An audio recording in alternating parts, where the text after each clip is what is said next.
Basically इस video में हम बात करने वाले हैं कि मैटर क्या होता है, एनर्जी क्या होता है, स्टेट ऑफ मैटर क्या होता है, सॉलिड क्या होता है, मैकेनिकल प्रॉपर्टी ऑफ सॉलिड क्या होता है, इलास्टिसिटी क्या होती है, प्लास्टिसिटी क्या होती है, स्ट्रेस क्या होता है, स्ट्रेन क्या होता है, इसके टाइप क्या होते हैं, और कुछ क्विज सॉल्व करने की कोशिश करेंगे जिससे आपका कॉन्सेप्ट अच्छे से बिल्ड हो सके।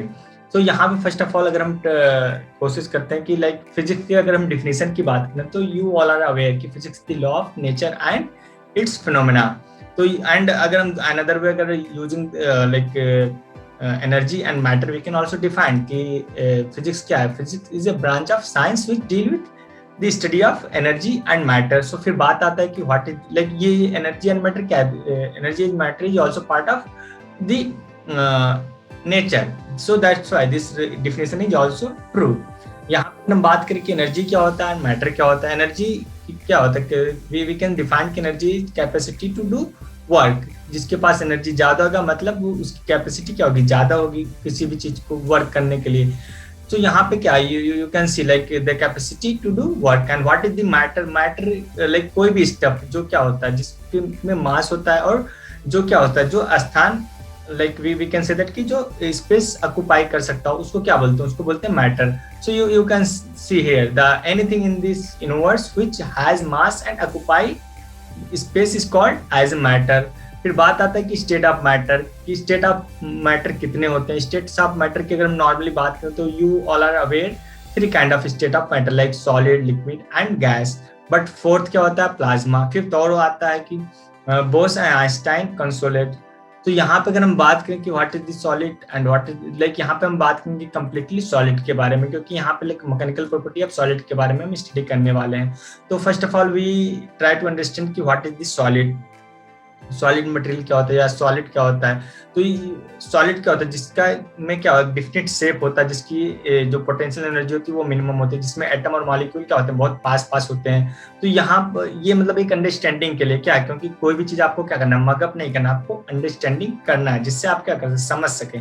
तो ये बेसिक फंडामेंटल कुछ वर्ड है जिससे आप अगर आप समझ सकते हैं तो then you are able to write the exact definition. So we can see here the definition. Solid is a state of matter in which its constituent atom or molecule are held strongly at the position of minimum potential energy and it has definite shape and size. तो यहाँ पे क्या है, यहाँ पे दो word like definite shape हो and volume हो, एंड यहाँ पे क्या मिनिमम पोटेंशियल एनर्जी हो, क्योंकि जो इसके एटम और मॉलिक्यूल होते हैं बहुत ही पास पास होते हैं, इसलिए क्या इसका पोटेंशियल एनर्जी भी मिनिमम होता है एंड जो शेप होता है वो भी एक डिफिनिट शेप होता है। अगर आप कंपेयर करें लिक्विड या सॉलिड, सॉरी लिक्विड या गैस से, तो ये क्या होगा, दैट्स व्हाई इसका जो शेप होता है डिफिनिट होता है एंड गैस का जो शेप होता है वो डिफिनिट नहीं होता। यहाँ पर अगर हम बात करें लेके अगर कंडीशन की बात करें कि कब क्या चेंज होगा अगर हम फोर्स अप्लाई करते हैं किसी बॉडी पे, तो यहाँ पे एक तो ये हो सकता है कि कोई बॉडी रेस्ट में है, अगर हम इस पे फोर्स अप्लाई करते हैं इस बॉडी पे तो क्या होगा, ये मूव करने लगेगा, मतलब ये रेस्ट से क्या होगा, ये मोशन में आ जाएगा। तो यहाँ पे फर्स्ट है क्या कि बॉडी क्या होगा अपना स्टेट चेंज कर सकता है, तो लाइक रेस्ट से बिकम मोशन। यहाँ पे अगर हम देखते हैं कोई बॉक्स है, अगर बॉक्स इस बॉक्स में हम फोर्स अप्लाई कर रहे हैं तो क्या होगा, ये ए से बी पे चला जाएगा, क्या होगा ये फोर्स ए से बी पे, मतलब ये क्या रेस्ट से मोशन में आ गया। सेकंड क्या हो सकता है कि अगर हम किसी पे क्या लग रहा है फोर्स लगा रहे हैं, लाइक ये क्या ये बैंड है इस पे हम फोर्स लगा रहे हैं, ये क्या स्मॉल है इसमें फोर्स लगा, ये बिग हो गया, मतलब क्या ये अपना साइज या शेप चेंज हो सकता है। लाइक यहाँ पे आप देख सकते हैं क्या कर सकता है, शेप या चेंज साइज क्या कर सकता है, मटेरियल चेंज कर सकता है। तो ये जो चेंज कर रहा है, इस जो चेंज प्रॉपर्टी है इसको बोलते हैं कि एक तरह से हम क्या बोलते हैं डिफॉर्मेशन। जो ये चेंज हो रहा है इसको क्या बोलते हैं, इसको डिफॉर्मेशन बोलते हैं। So that change is called क्या, जो ये चेंज हुआ इसको क्या बोलते हैं डिफॉर्मेशन, और जिस फोर्स की वजह से ये चेंज अकर हुआ उसको बोलते हैं डिफॉर्मेशन फोर्स। तो ये अगर डिफॉर्मेशन की बात करें तो ये तो लेंथ में चेंज हो सकता है या वॉल्यूम में चेंज हो सकता है या क्या हो सकता है, या इसका जो शेप है वो चेंज हो सकता है। तो ये मतलब बेसिक प्रोसेस है, क्या क्या चेंज हो सकता है, ये सभी चेंज हो सकते हैं हम। अगर हम बात करें डिफॉर्मेशन के बेस पे, अगर हम किसी बॉडी को डिफाइन करना चाहें तो हम दो तरह से डिफाइन कर सकते हैं बेस्ड ऑन दी डिफॉर्मेशन। तो फर्स्ट ऑफ ऑल अगर हम देखें बॉडीज क्या दो तरह से डिवाइड कर सकते हैं डिफॉर्मेशन बेस पे, first is rigid and second is non rigid. So what is the basically rigid and what is the mean of the non rigid. अगर रिजिड की बात करें तो जिसमें डिफॉर्मेशन ना अकर हो, अगर हम फोर्स अप्लाई कर रहे हैं। एंड नॉन रिजिड में क्या होगा, अगर हम फोर्स अप्लाई कर रहे हैं मैक्सिमम तो क्या होगा, वो अपना शेप या साइज चेंज कर देगा।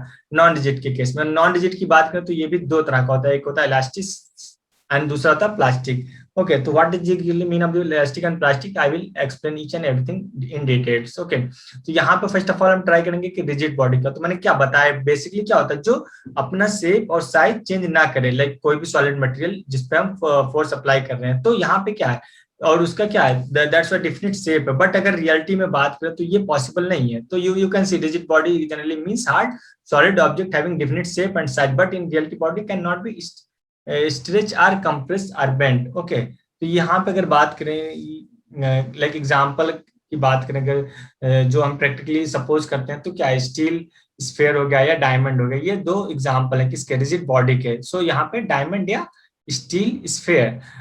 बट अगर क्या बता लाइक अगर आइडियली बात करें तो ये एग्जिस्ट नहीं होता। एंड नॉन रिजिड बॉडी की क्या होता है, नॉन रिजिड बॉडी लाइक अगर हम फोर्स अप्लाई करें तो क्या होगा, अपना शेप या साइज चेंज कर देगा। ओके, क्या करेगा, शेप या साइज, ये क्या स्मॉल से बिग हो गया, तो नॉन रिजिड बॉडी इसको बोलते हैं। यहाँ पे अगर हम देख रहे हैं एग्जांपल मैंने बताया रबर बैंड। ओके, एंड यहाँ पे स्टील रॉड। एंड फिर बात आता है कि इलास्टिसिटी की, क्या elasticity is part of non rigid body. तो यहाँ पे क्या, अगर हम फोर्स अप्लाई कर रहे हैं तो ये क्या करेगा, रीगेन कर लेगा शेप। लाइक ये रबड़ बैंड है तो क्या करेगा, अगर हम इसमें फोर्स अप्लाई करें, ठीक है, तो ये एंड अगर इसमें फिर अगर हम फोर्स क्या किया, हटा दिया यहाँ से फोर्स, तो क्या करेगा, ये अपने रीगेन कर ले रहा, अपने शेप में वापस आ जा रहा। तो ऐसी प्रॉपर्टी को क्या बोलते हैं, इसको बोलते हैं इलास्टिसिटी, और इस मटेरियल को बोलेंगे इलास्टिक मटेरियल। तो लाइक रबड़ मैंने एग्जांपल बताया, स्टील रॉड हो गया, या ये सब क्या, ये एग्जांपल है किसके, इलास्टिक मटेरियल। फिर आता है प्लास्टिसिटी की, what is the meaning of plasticity. तो ऐसा लाइक कोई भी मटेरियल जिसमें हम फोर्स अप्लाई कर रहे हैं वो क्या करे, वो अपने शेप को चेंज कर ले, फिर रीगेन ना कर पाए अगर जब हम फोर्स हटा दे रहे हैं। तो लाइक यहाँ पर अगर हम एग्जांपल देखते हैं, क्या है, क्ले हो गया या दो हो गया, लाइक गुथा हुआ आटा जिसको हम बोलते हैं, या यहाँ पे क्या हो गया, वैक्स हो गया, ठीक है। तो ये एग्जांपल, ये क्या करेंगे, रीगेन नहीं करेंगे, अगर हम इसको फोर्स अप्लाई करेंगे तो वो सेम वैसे बनेंगे। एंड अगर हम बात करें what is perfect elastic body, तो मैंने बताया क्या साइज या शेप चेंज ना करे, अगर हम क्या कर रहे हैं, अगर सॉरी इलास्टिक मतलब सॉरी परफेक्ट इलास्टिक मतलब अगर हम बात करें तो क्या है, यहाँ पे अगर कोई भी बॉडी वो क्या कंप्लीटली रीगेन कर ले शेप, अगर हम अप्लाई कर रहे हैं तो, बट ये पॉसिबल नहीं है। ये मतलब आइडियल अगर हम परफेक्ट इलास्टिक बॉडी की बात करें तो ये एग्जिस्ट नहीं करता है, ठीक है। पर तो यहाँ पे क्या कंप्लीटली अगर रीगेन कर ले रहा है अपने साइज में तो उसको बोलते हैं इलास्टिक। लाइक एग्जांपल मैंने यहाँ पर कुछ है, लाइक फाइबर, फास्फोरस, तो ये एग्जांपल है। एंड प्लास्टिक बॉडी की बात करें तो ये क्या करें, अगर हम फोर्स अप्लाई कर रहे हैं तो क्या कंप्लीटली वो चेंज हो जाए एंड अपने लाइक जो रीगेन ना कर सके, मतलब कुछ भी थोड़ा सा भी रीगेन ना कर सके अपने शेप में, तो उसको क्या बोलते हैं, परफेक्ट प्लास्टिक बॉडी बोलते हैं। तो यहाँ पे मैंने बताया like paraffin wax, wet clay or putty, so these are the some common example. And यहाँ पर फिर आता है कि इंटरनल रिस्टोरिंग फोर्स। यहाँ पे क्या किया हमने, ये एक सब ये कुछ कॉमन वर्ड्स है का डिफिनेशन है। तो अगर आपको ये पता होगा then you are able to understand exactly elasticity, plasticity and क्या रीजन है इसके। तो दैट्स व्हाई यहाँ पे इंटरनल रेजिस्टेंस फोर्स समझना जरूरी है। अगर यहाँ पे क्या हमने फोर्स अप्लाई किया एंड अगर हम इसको छोड़ देते हैं तो क्या होगा, ये आ जा रहा है, मतलब ये अपने रीगेन कर रहा है, तो ये किसी फोर्स की वजह से ही रीगेन कर रहा है। तो जिस फोर्स की वजह से ये रीगेन कर रहा है मतलब अपने शेप में, उसको बोलते हैं इंटरनल रिस्टोरिंग फोर्स। लाइक यहाँ पे अगर हम देखें, यहाँ पे क्या है, पहले तो क्या डिफॉर्मेशन फोर्स से डिफॉर्म हो गया, देन इंटरनल फोर्स की वजह से क्या हुआ, रीगेन कर लिया शेप। तो यहाँ अगर इलास्टिसिटी की बात करें तो दोनों like deformation force is equal to internal restoring force के इक्वल होता है। यहाँ पे अगर हम देखें फॉर्म क्या है, फॉर्म पर फोर्स लगाते हैं क्या हुआ, रीगेन कर लिया शेप, ठीक है। यहाँ पे सो ये एक तरह से रीगेन किया। And how you can define the force which bring the body to its original shape and size is called, उसको क्या बोलते हैं, उसको बोलते हैं internal restoring force. Okay, and यहाँ पे मैंने क्या बताया, अगर इलास्टिक बॉडी तो deformation force is equal to internal restraining force के बराबर होगा। अगर हम डिफॉर्मेशन फोर्स को क्या करें, बहुत ही ज्यादा इंक्रीज कर लेते हैं, तो वो क्या होगा, वो लाइक प्लास्टिक बॉडी में क्या होता है, डिफॉर्मेशन फोर्स मैक्सिमम होता है। दैट्स व्हाई क्या होता है, जो बॉडी होता है वो अपना शेप रीगेन नहीं कर पाता।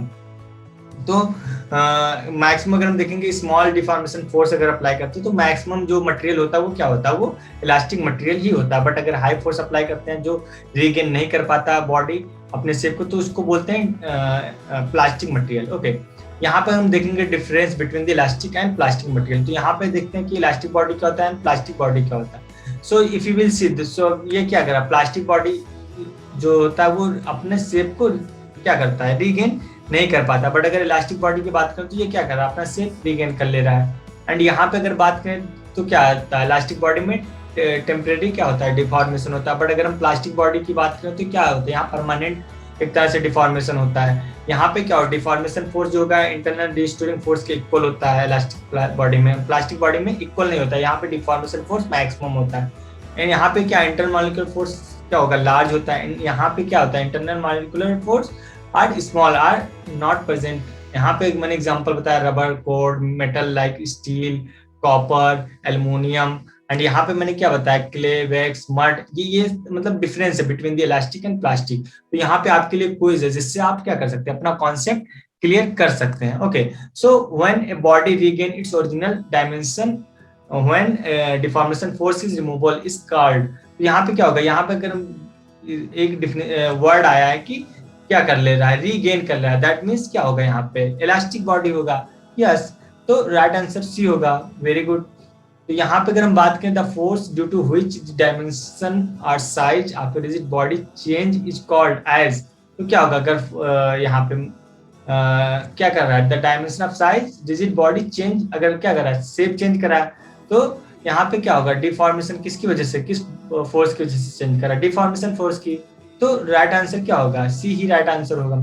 यहाँ पे अगर बात करें, the force which bring back a body into its original shape, तो अगर क्या कर रहा है, उसको कौन सा फोर्स बोलते हैं। अभी मैंने बताया जो एक तो अगर हम अप्लाई कर रहे हैं जिससे चेंज हो रहा है वो डिफॉर्मेशन फोर्स, और जिसकी वजह से रीगेन कर रहा है उसको बोलते हैं इंटरनल, क्या बोलते हैं, इंटरनल रिस्टोरिंग फोर्स। तो राइट आंसर ए होगा। And in a perfect plastic body की बात करें तो क्या होगा, इंटरनल रिस्टोरिंग फोर्स इज क्या होना चाहिए परफेक्ट प्लास्टिक बॉडी में, या जीरो होना चाहिए। बट ये पॉसिबल नहीं है परफेक्ट इलास्टिक बॉडी में, ठीक है। And elastic behaviour of solid में, मतलब ये इलास्टिक बिहेवियर क्यों आता है, इसको अब हम समझने की कोशिश करेंगे। जितने भी लाइक हमारा कोई भी ऑब्जेक्ट है या कोई भी चीज है, तो क्या सॉलिड चीज क्या होता है, एटम या मॉलिक्यूल से मिलकर बना होता है। एंड मॉलिक्यूल एक क्या होता है, पीरियोडिक अरेंजमेंट में हम सपोज करते हैं कि होता है, अगर कोई क्रिस्टल है। ओके, एंड अमॉर्फस से तो रैंडमली ओरिएंटेशन होता है एटम्स का या मॉलिक्यूल का। तो ये क्या कर, हम ऐसे सपोज कर लेते हैं, लाइक जो मॉलिक्यूल या एटम होता है वो एक स्प्रिंग से कनेक्ट होता है, like we will see also spring model. Okay, तो वहां उससे हम प्रॉपर वे से समझ सकते हैं कि व्हाट इज एग्जैक्टली मीन। तो यहाँ पे क्या है, डिफॉर्मेशन, यहाँ पे ये देख सकते हैं कि ये क्या हमारा, ये बॉडी है, ये एटम है, लाइक एटम, और ये स्प्रिंग से कंबाइन है। अगर हम एक एटम के यहाँ से क्या करेंगे, यहाँ से बाहर निकालने की कोशिश करेंगे तो वो क्या करेगा, फिर रीगेन कर लेगा। क्यों, क्योंकि इंटरनल मॉलिक्यूलर फोर्स एक तरह से लगता है क्या, दो एटम के बीच में। And same as like spring की तरह। तो ये कई सारे एटम है पास पास में, एक पीरियोडिक अरेंजमेंट में है, ठीक है। ये सॉलिड स्टेट की बात होती है। दैट्स व्हाई क्या कर ले रहा है, वो रीगेन कर ले रहा है शेप। अगर ये क्या स्प्रिंग क्या करेगा, ब्रेक कर जाएगा एक तरह से, तो फ्रैक्चर आता है। वो लाइक अगर मैकेनिकल टर्म में देखें तो फ्रैक्चर होता है। वो I am not going to explain, but यहाँ पे आपको मतलब बेसिक अंडरस्टैंडिंग होनी चाहिए कि क्यों ऐसा होता है। तो क्या, अगर बहुत मैक्सिमम फोर्स लगा देते हैं जिसकी वजह से क्या होता है, फ्रैक्चर हो जाता है, तो इलास्टिक मटेरियल भी क्या हो जाता है, कभी कभी प्लास्टिक हो जाता है। इसलिए अगर हम मिनिमम फोर्स अप्लाई करते हैं, लाइक डिफॉर्मेशन फोर्स क्या होगा, अगर इंटरनल रिस्टोरिंग फोर्स से लेस है, ठीक है, तो क्या होगा, या इक्वल है मैक्सिमम केस में। लाइक इन केस आप मैंने क्या था इलास्टिक केस में देखा, अगर मैक्सिमम हो जाता है तो क्या हो जाएगा, फिर वो प्लास्टिक मटेरियल हो जाता है एक तरह से। सो यहाँ पे ये स्प्रिंग मॉडल, बॉल मॉडल से हम समझ सकते हैं, ठीक है। तो लाइक मैंने बताया किस तरह से होता है। तो यहाँ पे ये आपके लिए कुछ, the model of spring ball system gives the behaviour of solids. So कौन सा राइट आंसर होगा, सो इलास्टिक। Very good. यहाँ पे which of the following material has a highest elasticity की बात करें तो क्या हो, जिसमें अगर रिस्टोरिंग फोर्स क्या होगा, अगर हम बात करें क्या है कि जिसको डिफॉर्म करने के लिए क्या होगा, मैक्सिमम फोर्स की रिक्वायरमेंट हो, तो उसको क्या होगा, उसकी इलास्टिसिटी भी एक तरह से ज्यादा हो गई। तो इसमें कौन सा होगा सबसे ज्यादा फोर्स, मुझे लगता है स्टील में होगा। ठीक है, तो राइट आंसर कौन सा होना चाहिए, स्टील होना चाहिए। यहाँ पे देखेंगे the virtue of by virtue of property of elasticity, so a force attraction exists between the body is equilibrium, so it oppose deformation force क्या करता है, ये एक तरह से डिफॉर्मेशन फोर्स को क्या करता है, अपोज करता है। एंड अब हम बात करने वाले हैं कि स्ट्रेस की। एक्चुअली स्ट्रेस क्या होता है, अगर हम देखें स्ट्रेस, ठीक है, तो ये लाइक कुछ इस तरह से वोमेन हो या मैन हो तो कुछ इस तरह से स्ट्रेस लेते हैं, बट एक्चुअली ये अभी we can also say that अगर हम डिफाइन करना चाहें स्ट्रेस को, so you know that stress is equal to force per unit area is known as a stress. तो यहाँ पे भी अगर बात करें रियल लाइफ में भी, तो कुछ तरह से क्या है, कोई फोर्स ही अप्लाई है, ठीक है, जिसकी वजह से क्या हो रहा है, स्ट्रेस आता है। बट फिजिक्स में स्ट्रेस की बात करें तो ये क्या होता है, force per unit area. Okay, so this is known as stress actually. So how you can define exactly in stress? So we can also use some specific kind of definition. When a deformation force is applied on a body, there will be a relative displacement of a particular particles, and due to property of elasticity and internal restoring force is developed, which tends to regain the body to its original state. क्या करता है, regain करता है। तो we can also define using internal restoring force and deformation. So you know that I have told you कि stress equal to internal restoring force upon area, and stress को क्या कर सकते हैं, फोर्स अप्लाइड जो करते हैं बॉडी पे और जो एरिया में चेंज आ रहा है उसको क्या बोलते हैं, area of cross section actually is known as a stress. So stress defined as internal restoring force per unit area. तो यहाँ पे अगर हम बात करें फोर्स का यूनिट क्या होता है न्यूटन, एंड एरिया का क्या होता है मीटर। तो इसको क्या बोलते हैं न्यूटन मीटर स्क्वायर। एंड अगर हम सीजीएस में बात करें तो डाइन पर सेंटीमीटर। एंड यहाँ पे अगर इसका डायमेंशन भी कैलकुलेट कर सकते हैं, स्ट्रेस का फॉर्मूला आपको पता है, force per unit area. Force का क्या होता है mlt के पावर -2, एरिया क्या क्या होता है 8l2 square, and you can calculate. Okay, तो ये ml के पावर -1 एंड t के पावर -2। एंड इसका और भी क्या होता है यूनिट, अगर हम बात करें the unit and dimension stress, तो ये क्या होगा सेम एज प्रेशर का की तरह होता है। प्रेशर भी क्या होता है फोर्स पर यूनिट एरिया। तो इसका और भी एक यूनिट होता है जिसको बोलते हैं पास्कल। सो ये क्या है, पास्कल यूनिट होता है। अगर हम बात करें टाइप ऑफ स्ट्रेस की कि कितने प्रकार का स्ट्रेस होता है, तो बेसिकली इसको दो तरह से हम बोल सकते हैं कि normal and tangential sharing stress. अगर कहीं पे क्या है शेप चेंज हो रहा है, वॉल्यूम चेंज हो रहा है, किस तरह से, इस तरह से हम फोर्स अप्लाई कर रहे हैं, ठीक है, लाइक अप्लाई कर रहे हैं फोर्स इस तरह से, तो ये एक्चुअली उसको बोलते हैं नॉर्मल स्ट्रेस। क्या है, उसके पैरेलल ही एक तरह से हम लोग अप्लाई कर रहे हैं। So if stress is normal to this surface is called as a normal stress. And mostly क्या होता है, stress is always normal in the case of change in, अगर लेंथ चेंज हो रहा है बॉडी और वॉल्यूम आप बॉडी चेंज हो रहा है, ठीक है। अगर हम टाइप ऑफ नॉर्मल स्ट्रेस की बात करें तो ये भी क्या दो तरह से होती है, या तो लॉन्गिट्यूडनल स्ट्रेस हो सकता है या वॉल्यूम हो सकता है। क्या होगा अगर इसके वॉल्यूम में चेंज होगा तो हम कह सकते हैं कि वॉल्यूम। अगर लॉन्गिट्यूडनल मतलब एक लेंथ में चेंज हो रहा है तो वो लॉन्गिट्यूडनल स्ट्रेस एक तरह से हो सकता है। यहाँ पे मैंने बताया when normal stress change the length of a body then it's called a longitudinal stress, and longitudinal stress is equal to क्या होगा deformation force upon area of a cross section, ठीक है। तो ये मतलब बेसिक वर्ड डिफिनेशन हो गया। And ये भी क्या हो सकता है, दो तरह से हो सकता है, एक तो टेंसाइल हो सकता है और एक कंप्रेसिव हो सकता है। अगर कोई बॉडी है, लाइक सपोज ये बॉडी है, आपने क्या किया, इसको इस तरह से फोर्स लगा के टेंसाइल किया, मतलब दोनों तरफ से इक्वल फोर्स लगाया और ये क्या हुआ, ये इंक्रीज हो गया लेंथ में। तो इस तरह से टेंसाइल स्ट्रेस, जो ये स्ट्रेस होगा उसको टेंसाइल स्ट्रेस बोलते हैं। एंड एक क्या हो सकता है, दोनों तरफ से फोर्स लगा के हम बॉडी पे क्या कर सकते हैं, इसका साइज चेंज स्मॉल हो जाएगा, तो इसको बोलते हैं कंप्रेसिव। मतलब एक कंप्रेसर के थ्रू या किसी इंस्ट्रूमेंट के थ्रू इसको क्या कर सकते हैं, प्रेशर से इसका साइज छोटा कर दिए, ठीक है, तो इसको बोलते हैं कंप्रेसिव स्ट्रेस। तो ये दो मतलब एक तरह से डिफरेंस है कि टेंसाइल स्ट्रेस क्या होगा एंड कंप्रेसिव स्ट्रेस क्या होगा। So I hope now you are able to understand exactly what is the compressive stress and tensile stress. Like यहाँ पे क्या है, ये कोई शेप है, इस पे हम फोर्स लगा दिए तो क्या होगा, ये स्मॉल में हो जाएगा कंप्रेसिव फोर्स अगर हम लगाएं, ठीक है। तो एंड ये क्या हो, इसका वॉल्यूम चेंज हो गया, पहले बड़ा था अब वॉल्यूम क्या होगा, कम हो गया, स्मॉल हो गया, तो इसको क्या बोले, वॉल्यूम स्ट्रेस बोलते हैं। टाइप ऑफ स्ट्रेस की अगर हम यहाँ पे अगर देखते हैं, क्या ये कोई वो है, ठीक है, लेकिन यहाँ पे लॉन्गिट्यूडिनल स्ट्रेस अगर हमें इसमें क्या कहते हैं, टेंसाइल फोर्स लगाते हैं, मतलब तो ये क्या हुआ, ये बड़ा हो जाएगा।